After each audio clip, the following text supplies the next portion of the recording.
Everyone, आज हम बात करते हैं अपने अगले टेंस की यानी प्रेजेंट कंटिन्यूअस टेंस की। इससे पहले अपना हो गया था प्रेजेंट इंडेफिनिट क्लियर। यदि आपको प्रेजेंट इंडेफिनिट में कोई भी डाउट हो तो आप वीडियो के कमेंट में अपना डाउट मेंशन कर सकते हो।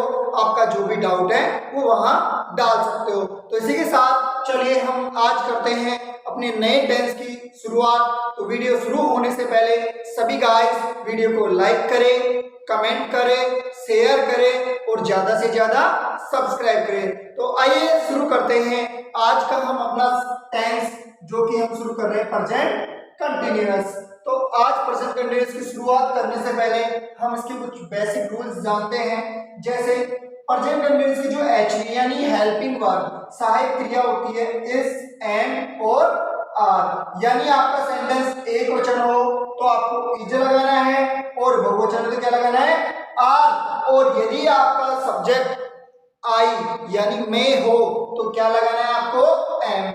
आगे आपकी मेन वर्ब होती है फर्स्ट फॉर्म और उसमें आपको लगाना है आईएनजी। आगे इसकी पहचान होती है रहा है, रही है, रहे हैं। यानी हिंदी वाक्य के लास्ट में यदि आपको ये दिख जाए रहा है, रही है, रहे हैं, तो वो कौन सा टेंस होगा, प्रेजेंट कंटिन्यूअस। देन इसके आगे एनएफ यानी नॉर्मल फॉर्मूला, जो कि आप सभी को याद रखना था। आई होप आप सभी को ये याद हो चुका होगा पहले ही। तो आइए आगे बढ़ते हैं हम अब प्रेजेंट कंटिन्यूअस टेंस में। तो वो इसमें भी अपने जो सेंटेंस हैं वो कितने प्रकार के होंगे, 4 प्रकार के। यानी अब अपना जो भी आने वाला टेंस है उसमें वही सेम 4 प्रकार के सेंटेंस होंगे। Simple sentence, negative sentence, interrogative sentence और इंटरोगेटिव नेगेटिव सेंटेंस। तो आज हम पढ़ते हैं सबसे पहले सिंपल सेंटेंस। कौन सा पढ़ते हैं, सिंपल सेंटेंस। तो गाइस आपको मैं यहाँ एक बहुत ही जबरदस्त ट्रिक बताने जा रहा हूं।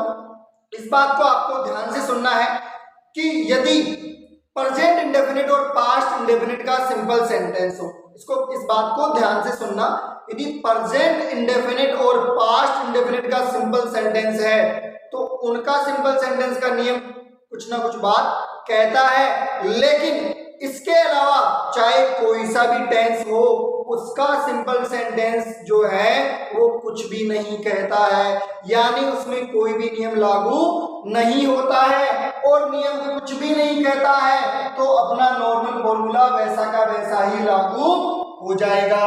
यानी हमने पहले पिछले वीडियो में डिस्कस किया था कि फॉर्मूला बनाने के लिए आपको 2 बातें मालूम होनी चाहिए थी, एक एनएफ और एक लो। तो इस बार जो है एनएफ अपना वही है सेम, लेकिन जो लो है नियम है, यानी सिंपल सेंटेंस में नियम कुछ नहीं कहता है। कुछ नहीं कहता है तो नॉर्मल फॉर्मूले में ना तो कुछ जोड़ना है और ना ही कुछ घटाना है। तो आइए देखते हैं, शुरुआत करते हैं सिंपल सेंटेंस की।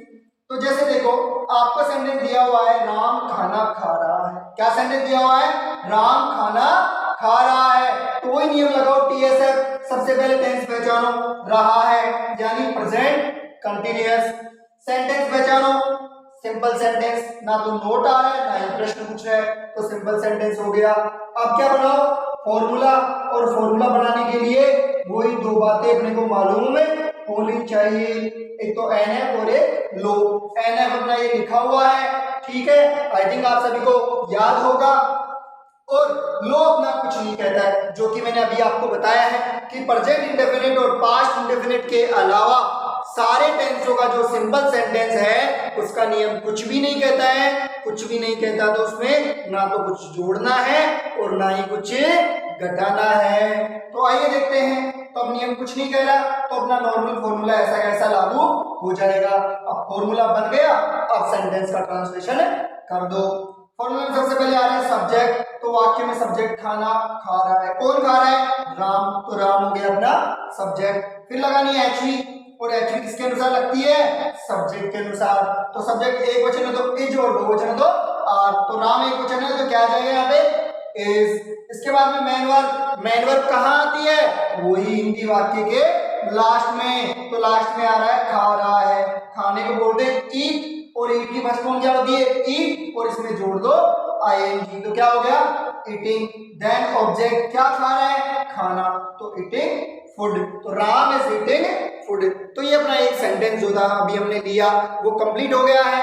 अब आगे बात करते हैं हम एक और सेंटेंस की, जैसे आपके सामने दिया हुआ है, मैं क्रिकेट खेलने जा रहा हूं, मैं क्रिकेट खेलने जा रहा हूं। तो इसमें कोई नियम लगाओ, TSF। सबसे पहले टेंस पहचानो, टेंस पहचानने के लिए हिंदी वाक्य के लास्ट में जाओ, रहा हूं किसकी पहचान है, प्रेजेंट कंटिन्यूअस। इसके आगे सेंटेंस पहचानो, ना नोट आ रहा है ना ये प्रश्न पूछ रहा है, तो सिंपल सेंटेंस अपना ये हो गया। आगे फॉर्मूला, उसके लिए भी 2 बातें मालूम, NF अपना ये दे ही रखा है, लोग क्या कहते हैं, कुछ नहीं कहते हैं, कुछ नहीं कहता है, तो नॉर्मल फॉर्मूला ऐसा कैसा लागू कर दो। सबसे पहले सब्जेक्ट, तो वाक्य में सब्जेक्ट कौन खेलने नहीं जा रहा है, मैं, तो मैं को अंग्रेजी में क्या बोलते हैं, आई। फिर एच इसके अनुसार लगानी है। अब यहाँ आई आ गया, आई के लिए क्या बोल रहा था, क्या लगाना, आई के साथ में एम, तो यहाँ एच क्या लगा दिया हमने, एम।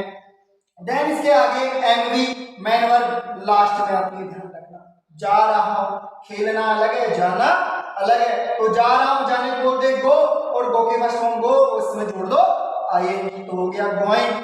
कहां जा रहा है, अब ऑब्जेक्ट ढूंढो अपना, क्या ढूंढना है, ऑब्जेक्ट कहां जा रहा है, क्रिकेट खेलने, तो टू प्ले क्रिकेट, क्योंकि खेलना भी क्रिया है और गोइंग भी क्रिया है, तो 2 क्रियाओं के मध्य संबंध बताने के लिए किसका प्रयोग किया जाता है, टू का। तो इस प्रकार अपना सेंटेंस हो गया, I am going to play cricket. तो गाइस ये था आज अपना सिंपल सेंटेंस। आइए देखते हैं नेगेटिव सेंटेंस। तो नेगेटिव सेंटेंस का भी एक नियम है, और इसका नियम यह है कि इसमें जो है नोट कौन से स्थान पे आएगा, तीसरे स्थान पे। इसमें इसका नियम क्या है कि ऐसे वाक्य में जो है नोट कौन से स्थान पे आता है, तीसरे स्थान पे। यानी एक छोटा सा नियम है, जैसा कि हमने प्रेजेंट इंडेफिनिट में पढ़ा था कि नेगेटिव सेंटेंस में नोट कौन से स्थान पे आता है, तीसरे स्थान पे। तो सेम वैसा का वैसा ही नियम यहाँ पे लागू होगा। तो ये अपना छोटा सा नियम है, और ये अपना NF है, नॉर्मल फॉर्मूला, जिसको कि आपको बार बार कहते नहीं है कि इसको याद कर लेना है। तो अब तो आपको ये याद हो गया होगा। तो चलिए आइए इसको भी हम कुछ सेंटेंस के माध्यम से करके देखते हैं। तो जैसे आपके सामने पहले सेंटेंस दिया हुआ है, वे जयपुर नहीं आ रहे हैं, वे जयपुर नहीं आ रहे हैं, तो आपको कोई सा भी सेंटेंस दे दे, आपको बस ये नियम लागू करना है। टेंस पहचानो, टेंस पहचानने के लिए लास्ट में गए रहे हैं, ये किसकी पहचान है, प्रेजेंट कंटिन्यूअस। अगला सेंटेंस पहचानो, क्या आ रहा है इसमें, नहीं, तो ये कौन सा सेंटेंस हो गया, नेगेटिव सेंटेंस हो गया।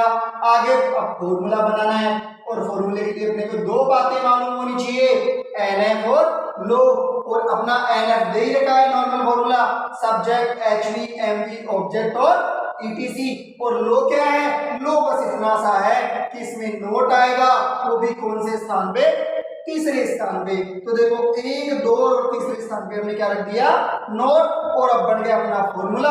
अब इसका अंग्रेजी में अपन ट्रांसलेशन कर देते हैं। तो देखिए सबसे पहले फॉर्मूले में क्या दे रखा है, सब्जेक्ट, तो इसमें सब्जेक्ट कौन जयपुर नहीं आ रहे, वे, और वे की अंग्रेजी होती है दे। देन इसके बाद में एचवी, और एचवी के लिए कही रखा है, ये सब्जेक्ट के अकॉर्डिंग लगती है। सब्जेक्ट एक वचन है बहुवचन है वे, तो वे बहुवचन प्लूरल है, और प्लूरल के लिए आता है प्रेजेंट कंटीन्यूअस में आर। आगे तीसरे नंबर पे अपना नोट ऐसा कैसा है। इसके बाद में बात करें मेन वर्ब, और मेन वर्ब कहाँ आती है, हमेशा हिंदी वाक्य के लास्ट में। तो मेन वर्ब है आ रहे हैं, आने को बोलते हैं कम, आने को क्या बोलते हैं, कम। और इसमें अगर आईएनजी अपने को जोड़ना है, तो यहाँ एक बात ध्यान रखनी है, जब किसी भी मेन वर्ब के अंत में आपको ई दिख जाए और आईएनजी जोड़ना हो, तो उसमें से ई हट जाता है और आईएनजी जुड़े जाता है। तो वैसे यहाँ हट गया, तो ये हो गया कमिंग। इसके बाद में ऑब्जेक्ट कहाँ नहीं आ रहे हो, जयपुर, तो ये आ गया अपना जयपुर, और ये अपनी एमवी, और ये गंतव्य स्थान, तो दोनों में टू का प्रयोग किया जाता है संबंध बताने के लिए। आगे बात करते हैं हम अगले सेंटेंस की। जैसे आपको सेंटेंस दिया गया है, राम और श्याम मोहन को नहीं पढ़ा रहे हैं। अब आपको ये सेंटेंस दे दिया, आपको वापस से क्या करना है, वही नियम लगाना है। टेंस पहचानो, टेंस पहचानने के लिए लास्ट में रहे हैं, तो वही प्रेजेंट कंटीन्यूअस। सेंटेंस पहचानो, नोट आ गया, नेगेटिव हो गया। अब इसके बाद में क्या बनाना है, फॉर्मूला, और इसके लिए वही दो बातें आपको मालूम होनी चाहिए। NF यानी नॉर्मल फॉर्मूला, ये रहा आपका नॉर्मल फॉर्मूला, और लो ये रहा, यानी नोट तीसरे स्थान पे आएगा। तो ये हो गया, देखो 1, 2 और तीसरे स्थान पे अपना नोट, और ये फॉर्मूला बन गया। अब आपका फॉर्मूला भी बन गया, आप क्या कर दो, आप इसकी अंग्रेजी बना दो। सबसे पहले क्या आ रहा है, सब्जेक्ट। तो आखिर में सब्जेक्ट देखो, कौन नहीं पढ़ा रहे नोट को, राम और श्याम। तो राम और श्याम क्या हो गया आपका सब्जेक्ट। आगे हम बात करें एचवी। एचवी किसके अनुसार लगती है, सब्जेक्ट के अनुसार। तो सब्जेक्ट एक वचन है दो वचन है, तो इसमें साफ साफ दिख रहा है दो व्यक्ति हैं, तो हो गया बहुवचन, और बहुवचन के लिए क्या आ गया, आर आ गया। आगे हम बात करें तीसरे स्थान में क्या है अपना नोट। नोट को ऐसा कैसा रख दिया। आगे बात करें एमवी और मैन वर्ब हमेशा कहाँ आती है, हिंदी वाक्य के लास्ट में। पढ़ा रहे हैं, पढ़ाने को बोलते हैं टीच। देखो पढ़ना रीड होता है और पढ़ाना टीच, और टीच में क्या जोड़ दो, आईएनजी, टीचिंग हो गया। किसको नहीं पढ़ा रहे, मोहन को, टू मोहन, क्योंकि मोहन को ही नहीं पढ़ा रहे इसलिए टू लगा है। तो ये अपना दूसरा वाक्य भी हो गया। तो ये था गाइस अपना नेगेटिव सेंटेंस का छोटा सा नियम। आई होप, मुझे उम्मीद है आप सभी को ये समझ आ गया होगा। यदि आप सभी को वीडियो अच्छी लगी तो वीडियो को लाइक करें, कमेंट करें, शेयर करें और ज्यादा से ज्यादा सब्सक्राइब करें। इसी के साथ मिलते हैं अगली वीडियो में। Okay guys, thank you guys.